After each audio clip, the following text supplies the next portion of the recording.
साथियों, आप सभी का आपके अपने यूट्यूब चैनल टारगेट टीचिंग 247 स्वागत है। साथियों, आज एक हम बहुत ही गंभीर विषय पर चर्चा करने जा रहे हैं और आज का ये जो टॉपिक रहने वाला है वो ये है कि सर बीपीएससी टीआरई 4.0 जो आगामी वैकेंसी है उसमें शिक्षक भर्ती या शिक्षक चयन के लिए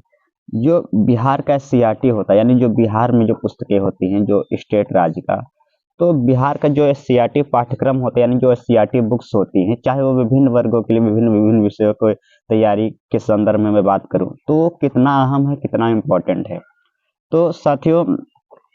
मैं थोड़ा सा इसके बारे में अपना व्यक्तिगत अनुभव बताना चाहता हूँ कि जब बीपीएससी टीआरई 1.0 में जो है पहली बार वैकेंसी निकली थी, तो उस समय से लेकर अब तक का बिहार के द्वारा जो है, जो बिहार सरकार है या बीपीएससी चयन आयोग है, उसके द्वारा इसके सिलेबस को लेकर, टीचिंग के सिलेबस को लेकर कोई एक डिटेल जो है वहाँ पे कुछ भी सूचना वहाँ पे नहीं दी गई थी कि हाँ ये चैप्टर है। बस तब से लेकर अब तक बस यही कहा गया है कि एनसीईआरटी एवं एससीईआरटी के पाठ्यक्रम पे आधारित, बस यही दो चीजें बोला है और लेबल दे दिया कि क्लास इतना से इतना तक, बस ये सभी चीजें दे दिया गया है। अब इसमें साथियों ध्यान रखने वाली बात है कि उसमें दोनों चीजें लिखा है कि बिहार एससीईआरटी एवं एनसीईआरटी दोनों के पाठ्यक्रम पर आधारित पूरी तरीके से सिलेबस होगा, ये पूरा उसमें निर्धारित किया गया था। अब जब 1.0 में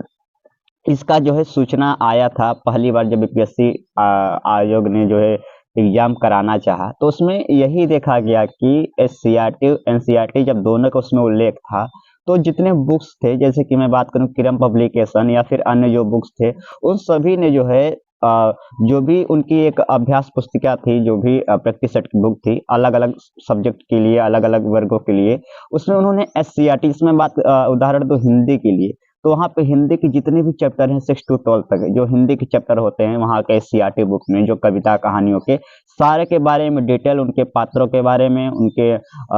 जो उनकी कवि है उनके बायोग्राफी अच्छे से डिटेल करके वहाँ पे पूरा आगे के कम से कम 50 से 60 70 80 पेज में दे दिया था। अब क्योंकि किसी का कोई अनुभव नहीं था 1.0 में, तो सभी ने जो है वो चीज भी तैयार करके गया था और मेरी भी उसमें एक बेहतर तैयारी हुई थी, तो ऐसा सब करके गए थे। लेकिन परिणाम ये निकला 1.0 का जब एग्जाम आया कि उसमें एक भी एससीईआरटी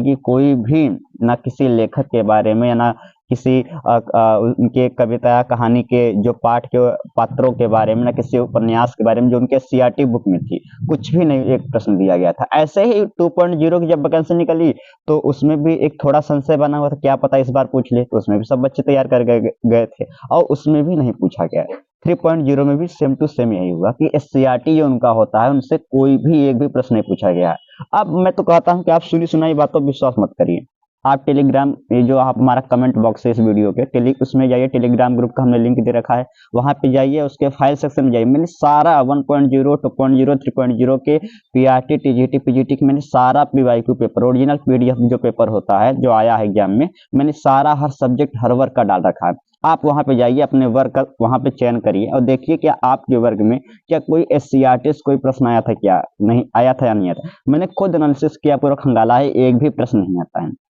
तो इसलिए टीचर कितना भी आपको बहकाए कि आपको जो है एससीईआरटी की तैयारी करना है, बुक ले लीजिए, वहां बिहार का स्पेशल कोई स्टेट बुक मंगा लीजिए, आपको इसमें बिल्कुल टाइम बर्बाद नहीं करना है। आपके पास समय बस बचा है 90 दिन, और 90 दिन में कम से कम मिनिमम आपको 9 सब्जेक्ट 10 सब्जेक्ट तैयारी करना है। और इस तरीके से आप खुद भटकेंगे, किसी की दूसरे कहने से इधर उधर भटकते रहेंगे तो आपका बिल्कुल समय बर्बाद होगा। आप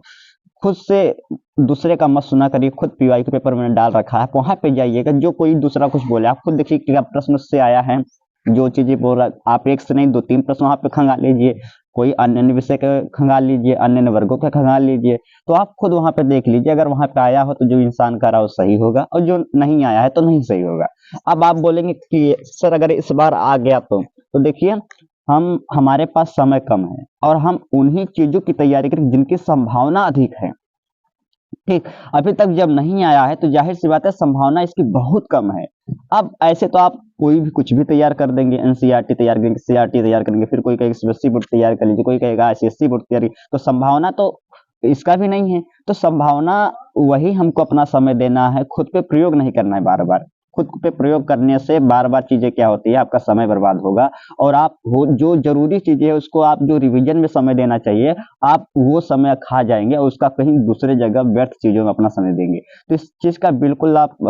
बेफिक्र रहिए कि सीआरटी बुक से आती है, एक भी प्रश्न नहीं आती है। आप पीवाईक्यू के लिए वहां देख सकते हैं, विद प्रूफ के लिए चीजें मैं कमेंट बॉक्स में डाल रखा है। बाकी आप उसका कहीं भी ना कोई क्लास प्लेलिस्ट में देखिए, ना कोई क्लास देखिए ऑनलाइन, ना कोई बुक ले लीजिए, ना कोई सीआरटी वहां बुक पढ़िए। आपसे सीधा सीधी सी यही हमारा आज का ये टॉपिक रहने वाला, मैंने आपको बता दिया। और साथियों, आप यदि चैनल पर नए हैं और चाहते हैं कि इसी तरीके मैं आपका गाइड करता रहूं, तो प्लीज इस वीडियो को जो है लाइक कर दीजिए और जो भी आपका प्रश्नों में जवाब एक एक करके देने की कोशिश करूंगा। और अपने कमेंट में जरूर अपना राय व्यक्त करिए। साथ में साथियों जरूर चैनल सब्सक्राइब कर लीजिए, जिससे मैं आपको समय समय पर जितने भी ऐसे छोटे छोटे प्रश्न उसका जवाब देता रहूं। तो सुनने के लिए आप सभी का